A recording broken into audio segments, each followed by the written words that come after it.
Eksakto at tumama lahat sa target ang 155 na pawala ng Atmos 2000 sa fire base patungo sa Lake Putian sa Maging Lanao del Sur. Ito ay ayon sa resulta ng assessment and validation na isinagawa matapos ang 3 araw na live fire exercise.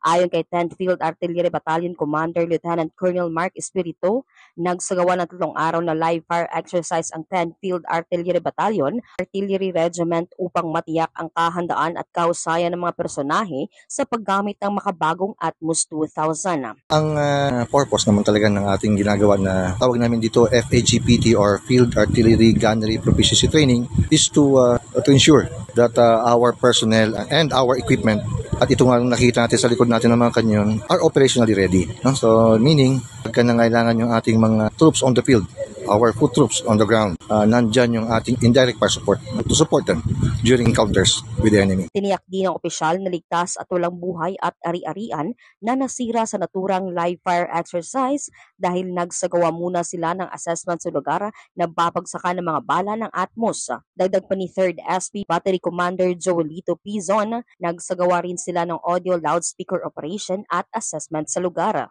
We make sure na conduct of the activity is safety first po kami. So doon sa impact area, meron po kami forward observer, nag-o-observe po sa tama ng Atmos 2000 natin to make sure na safe po yung area and then at the same time, serious coordination po. Kasi ma-make sure din yung area doon is walang tao. Meron tayong po, nagda-direct po kung saan tatama yung Atmos 2000 kung saan sasabog yung putok niya po. Kumpiyansa naman si Major Omar Aquilato, ang operation officer ng unit na mas magiging epektibo ang kanilang hanay sa pagbibigay ng fire support. Karoon na ngayon ng confidence yung tropa na yung trabaho nila at mas epektibo sila sa pagbibigay ng mga fire missions natin. Bukod sa mga opisyal ng Philippine Army, sinaksihan din ito ng mga stakeholders na talagang namangha sa galing at husay ng Atmos 2000 at ng 10th FAB. Para kay Maging Vice Mayor Muhammad Haji Malik, maituturing na once-in-a-lifetime experience ang personal na makita at pagputok ng Atmos. Thrilling at saka nakaka-excite. Ang sarap pakinggan sa tenga yung putok. Exciting.